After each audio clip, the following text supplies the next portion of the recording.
Let's start with second illustration. Journal entries ही बना रहे हैं, क्लास 11th की क्लास है। तो चलिए शुरू करते हैं। इस बार डेट भी दे रखी है और क्वेश्चंस भी खूब सारे हैं। इलस्ट्रेशन नंबर 2 में बिजनेस स्टार्टेड विद कैश 1/4/2017 की बात है। अब मैं फॉर्मेट कैसे बनाता हूं आप ज़रूर चेक करें। Year, again the date column, credit, debit, LF.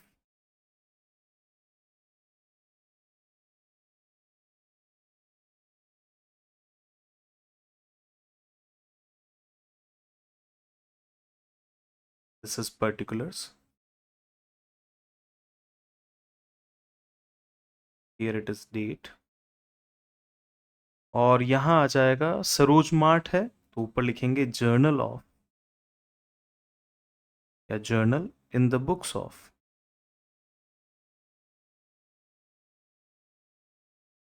Saroj mart.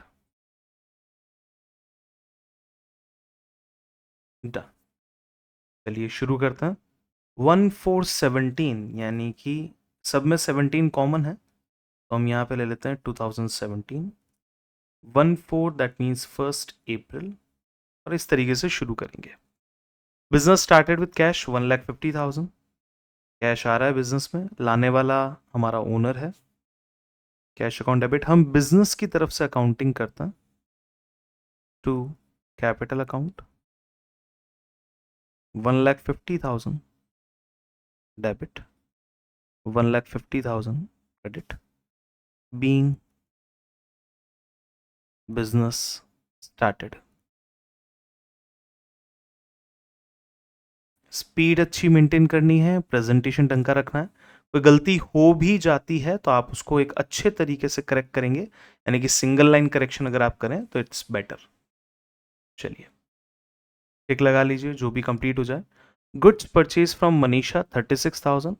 अगर कैश पेमेंट की बात नहीं हुई है तो हम ये मानेंगे कि उधार में ही माल खरीदा है, तो एंट्री बन जाती है 1 अप्रैल को ही। परचेज अकाउंट डेबिट, गुड्स खरीदा है इसलिए परचेज आएगा। Purchases account debit to Manisha's account.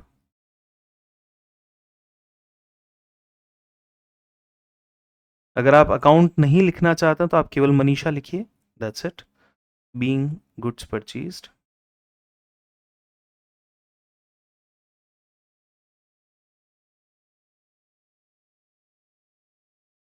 Done. Amount was 36,000। कोशिश करेंगे इस बार एक क्वेश्चन को एक ही बार में पढ़ लें पूरा, अमाउंट भी। इससे आपकी और मेरी दोनों की स्पीड अच्छी होगी, बढ़ेगी। अब आइए, 1/4 को स्टेशनरी परचेज किए कैश में 2,200। 1 अप्रैल। स्टेशनरी एक एक्सपेंस है, stationery expense debit to cash account 2,200। Being stationery purchased।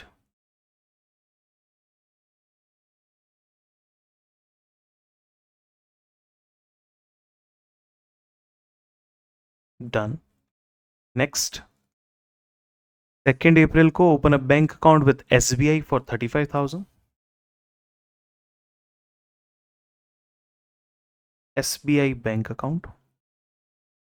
आप जो नाम लेंगे वही नाम आगे कंटिन्यू रखना है आपको। मैंने SBI बैंक अकाउंट लिखा है तो मैं SBI बैंक अकाउंट लूंगा। अगर आप बैंक अकाउंट लेते हैं तो आपको बैंक अकाउंट लेना है, पर जैसे स्पेसिफिक नेम है SBI बैंक अकाउंट दे रखा है वो नाम जरूर लें। तो यहाँ पैसा गया कहाँ से है? कैश अकाउंट से गया है, amount 35,000।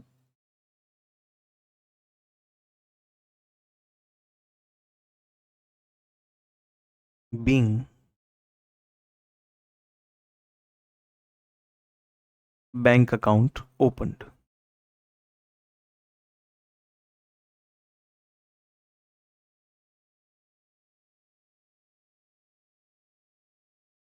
Next, 2 April again, goods sold to Priya for 16,000। Priya नाम आया है तो पैसे तो लेने हैं अभी आपको। Priya's account debit to sales account 16,000 debit में, 16,000 क्रेडिट में। Done. Being goods sold.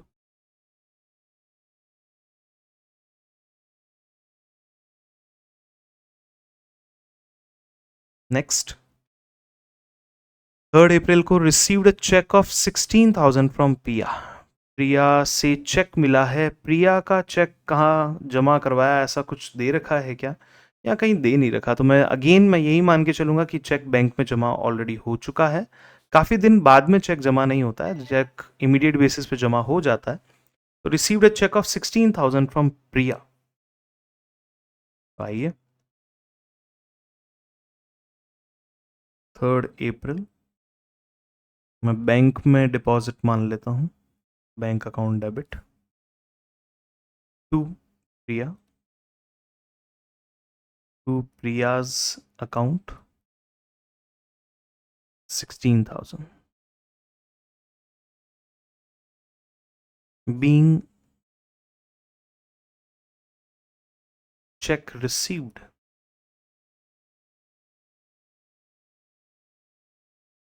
from Priya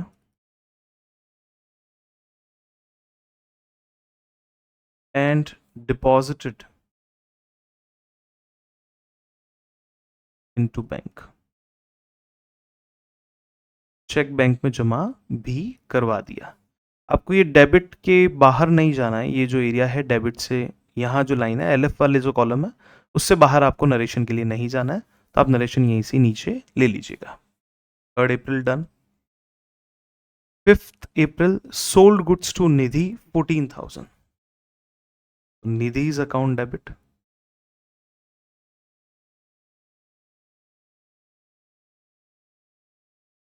to sales 14,000 being good sold. Nidhi हमारे लिए असेट है। Being good sold, asset create हुई है और सेल्स हमारे लिए इनकम है। बीइंग गुड सोल्ड ये आ जाएगा 5 अप्रैल को। अब 8 अप्रैल की बात है। निधि पेज 14,000 कैश। 8 अप्रैल की डेट पे निधि ने कैश पे किया है, तो कैश असेट है, बढ़ रहा है, डेबिट होगा। Cash account debit to Nidhi's capital. Nidhi's account, capital account हम 12th में करते हैं। यहाँ आप party name, person name account जो होता है कैपिटल अकाउंट, वो 12th में करता है। तो हमें तो निधि से पैसा मिला है, कैश अकाउंट डेबिट, और निधि हमारी पार्टी है, ओनर नहीं है, इसलिए कैपिटल नहीं आएगा, निधिज अकाउंट आएगा। Being cash received from Nidhi, amount was 14,000।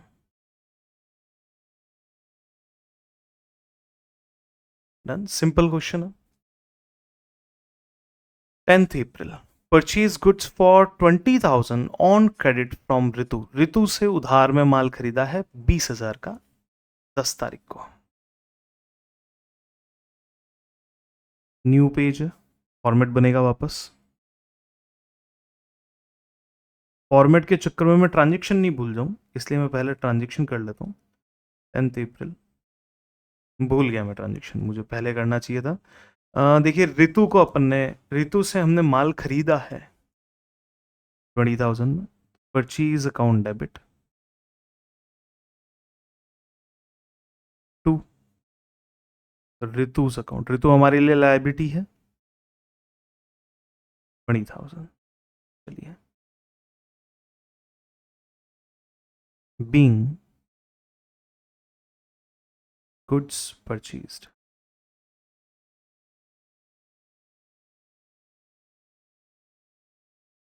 Done.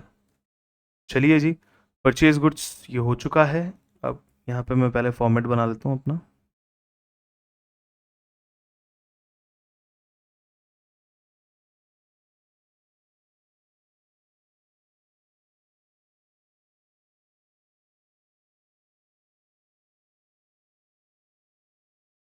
Next 14/4 को insurance paid by cheque 6,000। Insurance का हो गया expense.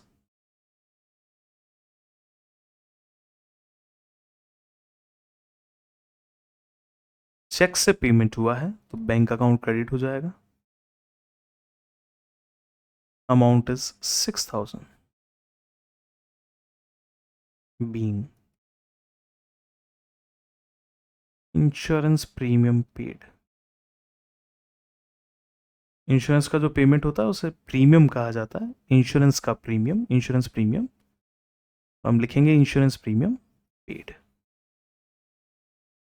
18th paid rent 2,000।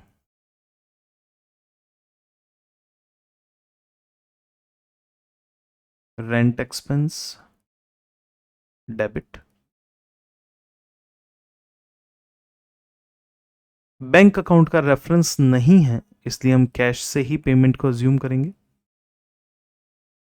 Being rent paid.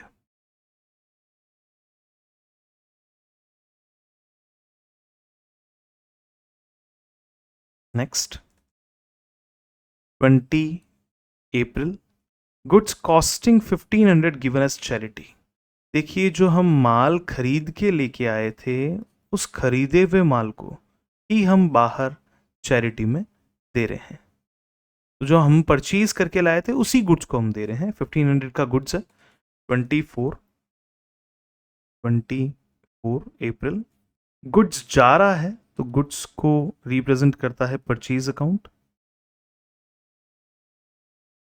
Done. 1,500 की वैल्यू है और ये जा रहा है चैरिटी में, तो charity account debit to purchase 1,500। Narration being goods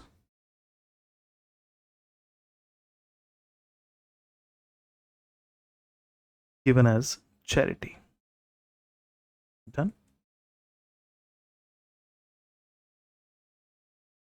24/4 purchase office furniture for 11,200। 11,200 value है। ऑफिस फर्नीचर आपने खरीदा है, उधार में नहीं है क्योंकि किसी का नाम रेफरेंस नहीं आया या क्रेडिट वर्ड यहां पे यूज में नहीं ले रखा है। Office furniture debit to cash account being office furniture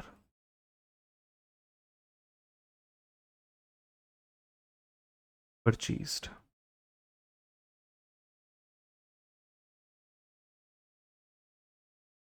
done. 29/4 को cash withdrawn for household purpose मतलब personal use, that is drawings. 29/4 drawings account debit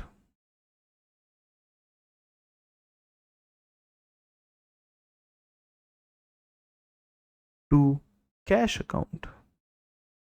amount याद रखना है 5,000। देखिए मैं अमाउंट अगर याद रखूंगा तो मैं जल्दी कर पाऊंगा, मेरा मूवमेंट जो अननेसेसरी मोशन है वो नहीं होगा। Being drawings made.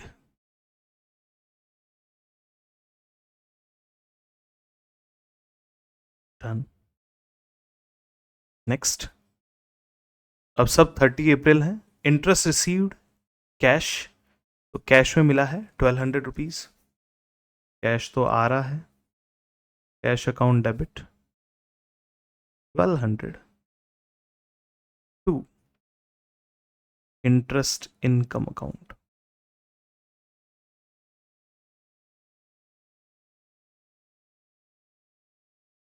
Being interest received.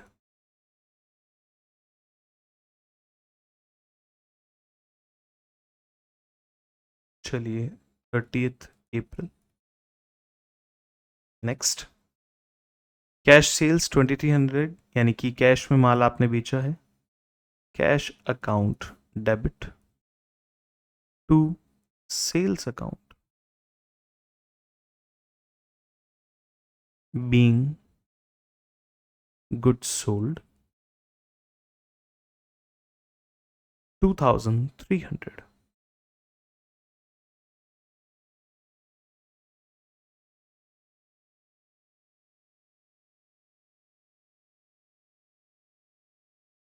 Transactions अभी और हैं, तो हम नेक्स्ट पेज पे भी फॉर्मेट कंटिन्यू करेंगे. पहले डॉट्स लगा लीजिए. This is credit, this is debit amount, here it is LF, this is date column, this one is particulars. चलिए, कमीशन पेड बाय चेक 3000. 3000 का कमीशन आपने पे किया है बिजनेस से, तो टू कैश. अच्छा, मैं पहले वाला एक ट्रांजैक्शन एक बार देख लेता हूँ. ये जो कैश सेल्स है, हाँ ठीक है, यही ये कमीशन पेड बाय चेक है, ठीक है ना. कमीशन पेड बाय चेक है, इसी का रेफरेंस देखना था कि चेक से पेमेंट हुआ है, कैसे हुआ है. तो चेक से पेमेंट हुआ है टू बैंक अकाउंट. किस बात का पेमेंट हुआ है? Commission expense.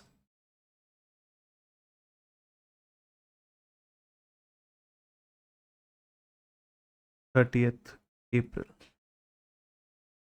Being commission paid.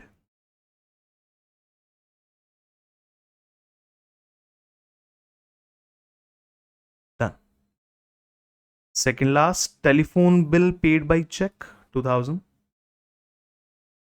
यहां लिखा 2, यहां लिखा 2, यहां लिखेंगे हम telephone expense.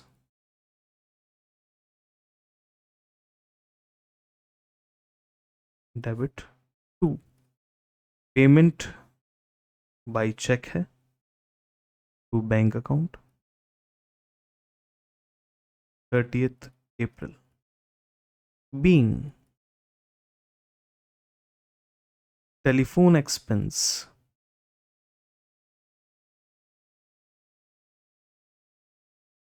paid. Last transaction for this question, payment of salaries in cash 12,000.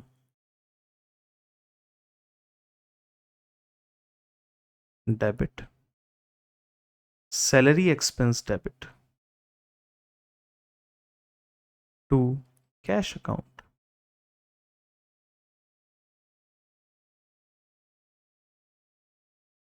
being salary paid. अभी जितनी भी वीडियोस मैं बनाने वाला हूँ रेगुलर बेसिस पे फॉर क्लास 11th, उन सब में हम जर्नल ही करने वाले हैं. पहले जर्नल कंप्लीट होगा, उसके बाद हम आगे बढ़ेंगे. Being salary paid, it is done. Close कर दीजिए. लाइंस बनाना चाहें आप लाइंस बना सकते हैं. बिना लाइन के आपका अगर प्रेजेंटेशन सही है तो nobody will say you anything.